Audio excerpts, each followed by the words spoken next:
Hello everyone, today we continue our series on stress. Aging is a natural part of life, but for many older adults, it comes with a silent burden called stress. While stress affects people of all ages, its impact on the elderly is uniquely profound, and it ranges from loneliness, declining health, to financial concerns and the loss of independence. The elderly often face a combination of pressures that can deeply affect their mental and physical well-being. Today on the Circle Direct podcast, we're diving into the world of stress in the elderly. We want to know why it happens, how it manifests, and most importantly, what we can do to help. As people age, their social cycles begin to shrink due to retirement, the death of peers, or limited mobility. According to a 2020 report by the National Academies of Science, Engineering, and Medicine, a quarter of adults above 65 years and older are socially isolated. Loneliness isn't just a feeling, it's a health risk. The same report also showed that loneliness significantly increases the risk of premature death, which in numbers that are comparable to those as a result of smoking and obesity. A study published in the Journals of Gerontology also found that chronic loneliness can elevate cortisol levels, contributing to higher blood pressure, inflammation, and weakened immune system.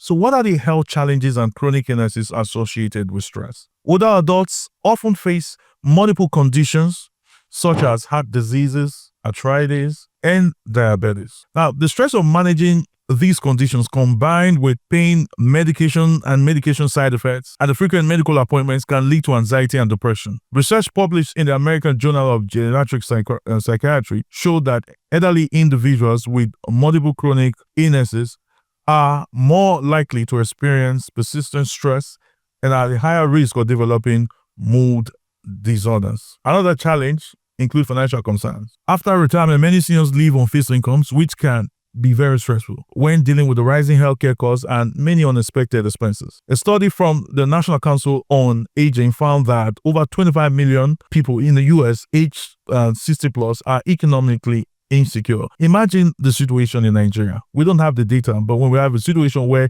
80% plus of our population is either unemployed or not properly employed, imagine what our numbers would be. Financial stress is a significant contributor to anxiety, and it can even delay medical care and further compounding the health problems. People don't have money to see doctors. Now, another challenge they can have is that as a result of loss and grief. Loss, whether it's as a result of the passing of a spouse, sibling, and close friends, grief is a common and profound stressor in later life. This emotional pain can evolve into prolonged grief disorder, which according to the Journal of Affective Disorders affect 10% of bereaved older adults and this can significantly affect sleep, immune function, and quality of life.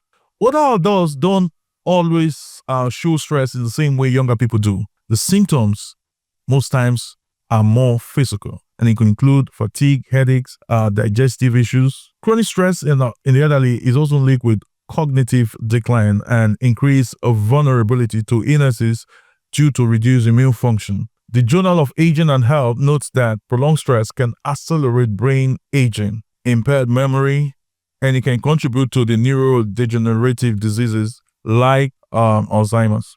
So how do we manage stress in later life? The good news is that there are several methods that we can apply and support strategies that we can apply to effectively manage stress with the elderly. Number one is social engagement. Encouraging social participation in community clubs, groups, and volunteer activities helps maintain connections. So programs like senior centers and intergenerational mentoring can combat isolation. Another intervention that can help is physical activity. Gentle exercises like walking, stretches, tai chi, we don't do that in Nigeria, but all of this can help reduce cortisol level and improve mood and mobility.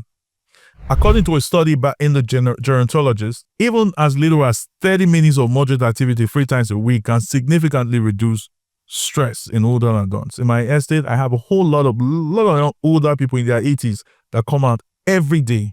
Now, another intervention that can help is therapy and counseling. Access to mental health support, especially grief counseling and cognitive behavioral therapy, has been shown to lower stress and depressive symptoms in older adults. Another intervention that helps also is mindfulness and relaxation. Breathing exercises, meditation, and even hobbies like gardening, all of these can bring a sense of purpose and calm for them.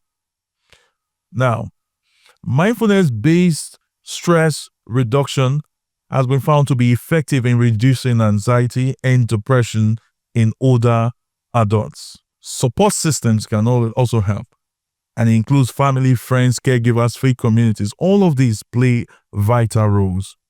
Now, just knowing that someone cares, it can help reduce the stress hormones and promote emotional resilience. Supporting our elders is a fundamental thing that we must include in our planning, because stress in the elderly is real. But we can make a significant difference by being intentional, by recognizing the unique stressors with older adults and face them and offer practical help, compassionate support. We can help them and to live longer and to live a better life. Because at any age, no matter young and old, your health is your greatest wealth. Thank you. And until next time, subscribe, stay connected, stay kind, support an older one. God bless you.